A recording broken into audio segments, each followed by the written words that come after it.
నమస్తే, welcome to our channel. నేను సిరి.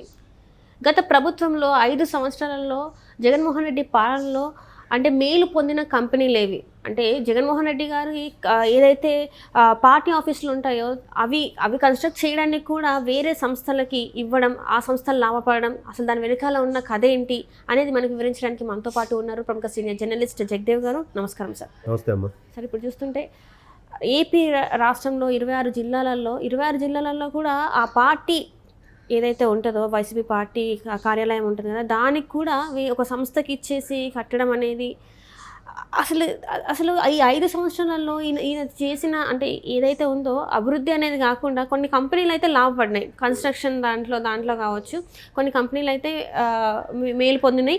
అందులో ప్రముఖంగా వినిపిస్తున్న పేరు రామ్కీ సంస్థ వినిపిస్తుంది. అసలు ఈ రామ్కీ సంస్థకి జగన్మోహన్ రెడ్డి గారికి సంబంధం ఏంటి? ఆయన ఏది కట్టించాలనుకున్నా కూడా ఎందుకు ఆ సంస్థకు మాత్రమే ఇచ్చారు? రామ్కీ సంస్థ అనేది ఆ పార్టీకి సంబంధించిన ఎంపీ అయోధ్య రామరెడ్డి గారికి సంబంధించిన సంస్థలు. ఇవి ఇప్పుడు కాదు, గతంలో జగన్మోహన్ రెడ్డి గారు ఏదైతే క్విడ్ ప్రోకో నేరారోపణ కింద ఏదైతే ఎదుర్కొంటున్నారో దానికి కొనసాగింపుగా ఇప్పుడు ఇది కనిపిస్తున్నట్టు అనిపిస్తుంది. ఎందుకంటే గతంలో కూడా ఆయన క్విడ్ ప్రోకోకి కింద అరెస్ట్ అయిన సంగతి తెలిసిందే. అయితే అప్పుడు రామ్కీ ఏదైతే హైదరాబాద్లో కొన్ని రకాల స్థలాలకు సంబంధించి ఏవేవైతే జరిగిందో అది కూడా రాజశేఖర రెడ్డి గారి హయాంలో ఎట్లాంటివి ఉన్నాయో అవన్నీ కూడా, అలాగే హైదరాబాదులో దాన్ని ఏమంటారు హౌసింగ్ బోర్డు సొసైటీకి సంబంధించిన కొన్ని స్థలాలు కూడా ఈ రామ్కీ సంస్థ ద్వారా కానీ, లేదంటే గతంలో ముఖ్యమంత్రి రాజశేఖర రెడ్డి గారు పనిచేసినప్పుడు కానీ ఈ విధంగా అప్పటికి ముఖ్యమంత్రి తనయుడుగా ఆయన కలిసి క్విడ్ ప్రోకోకు పాల్పడ్డారన్నట్టు కూడా గతంలో పేపర్లో చూసాం, ఆరోపణలు ఎదుర్కొంటున్నట్టు. అయితే ఇప్పటికి ఆ బంధం ఇంకా కొనసాగుతుంది అనే విధంగా ఆయనకి వైసీపీ ఎంపీగా, రాజ్యసభ ఎంపీగా ఇవ్వడం. సో ఇప్పుడు ఏదైతే టీడీపీ కూటమి ప్రభుత్వం వచ్చిందో ముందుగా అక్కడ సరైన ఆధారాలు లేకుండా, సరిగ్గా ఒక ప్రాపర్ వేలో లేకుండా ఏవైతే కట్టడాలు కట్టారో అది ఫస్ట్ కూల్చివేశారు. కూల్చగానే ఇది చంద్రబాబు గారి యొక్క దురాగతం, చంద్రబాబు యొక్క అరాచకాలకి ఆది బిందువు ఇది అన్నట్టుగా ఏదో వాళ్ళకి సంబంధించిన పత్రిక కూడా గగ్గోలు పెట్టింది.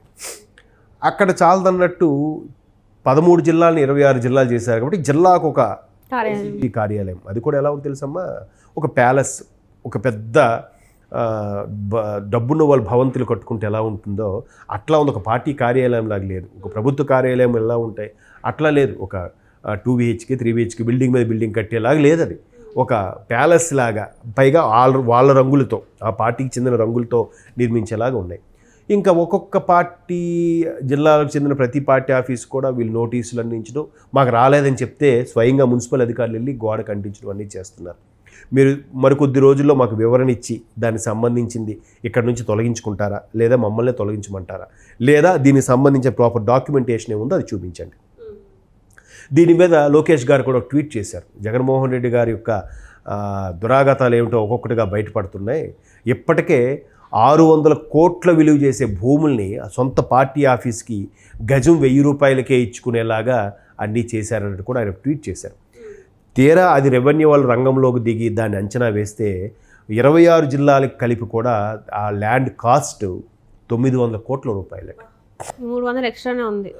ఈయన సుమారుగా ట్వీట్ చేసింది వేరు, అక్కడ 900 కోట్లు. అది కూడా ప్రభుత్వ లెక్కలు ఎలా ఉంటాయో తెలుసమ్మా, బయట మార్కెట్లో గజం 20,000 ఉంటే ప్రభుత్వం లెక్కగా ఓ 12,000 అంత ఉంటుంది. అంటే అక్కడ 8,000 తేడా ఉంటుంది.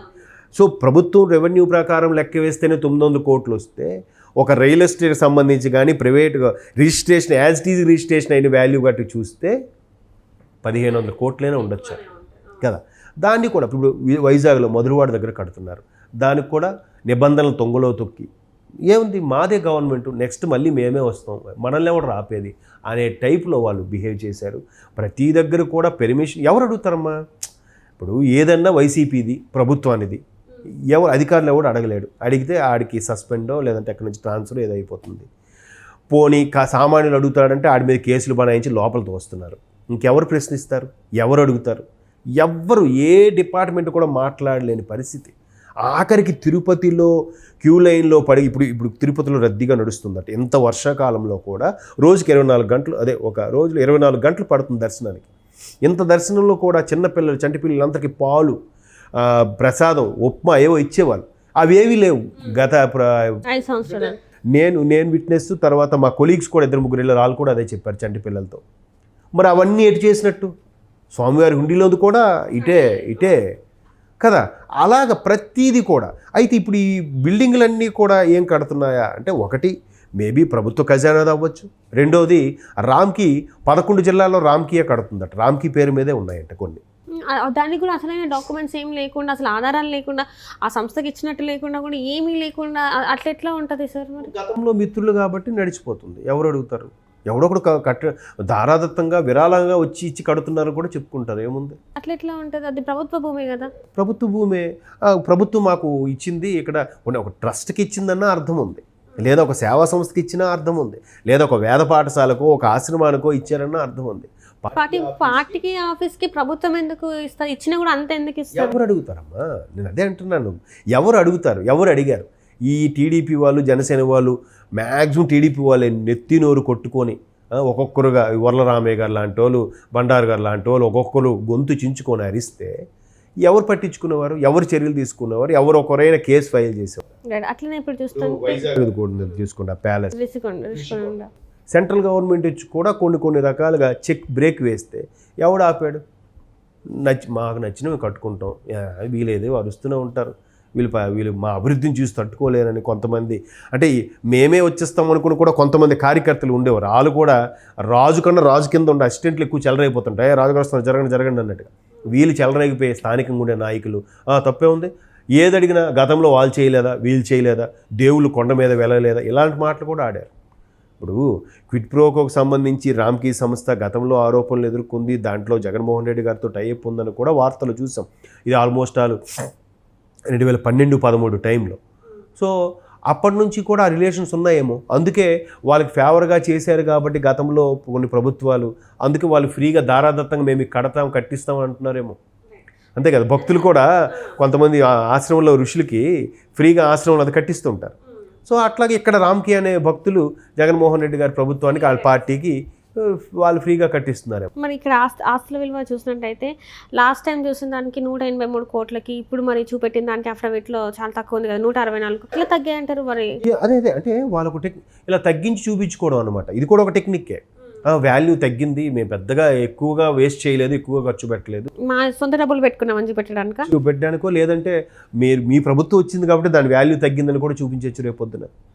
మా ప్రభుత్వం వచ్చింటే ఖచ్చితంగా వాల్యూ పెరిగేది, మీ ప్రభుత్వం వచ్చింది కాబట్టి దాని వాల్యూ తగ్గిపోయింది, అందుకే వాల్యూ తగ్గింది అన్నట్టు చూపించుకుంటున్నారు. అది కూడా గజం 1000 అలాగా అన్ని ప్రభుత్వ స్థలాలు కేటాయించేసి వీళ్ళు సొంతం స్థలంగా కేటాయించుకున్నట్టుగా ప్రభుత్వ స్థలాలు కేటాయించి, ఆ ప్రభుత్వ స్థలాల్లో కూడా కొంత ఖజానాతోని లేదా కొంత ప్రభుత్వ సొమ్ముతోని, కొంతమంది వాళ్ళకి శిష్యులుగా భక్తులుగా ఉండే సంస్థలతోని కూడా కట్టించుకునే బాపత్తు ఒక్కొక్కటిగా వెలుగులోకి వస్తున్నాయి. ఒకవేళ ఇవన్నీ కూడా వాళ్ళు చెక్ పెట్టి కూల్చే ప్రయత్నం చేయడం కానీ, వాళ్ళకి దానికి తగిన జరిమానా కట్టండి అని చెప్తే కక్ష సాధింపు, చంద్రబాబు నాయుడు యొక్క అరాచకం జూలు విదిల్చింది, ఇట్లాంటి పేపర్ హెడ్లైన్స్ చూడాల్సి వస్తుంది. మరి దీన్ని చెక్ పెట్టేది ఎవరు చెప్పండి? Right sir, right. Thank you so much sir.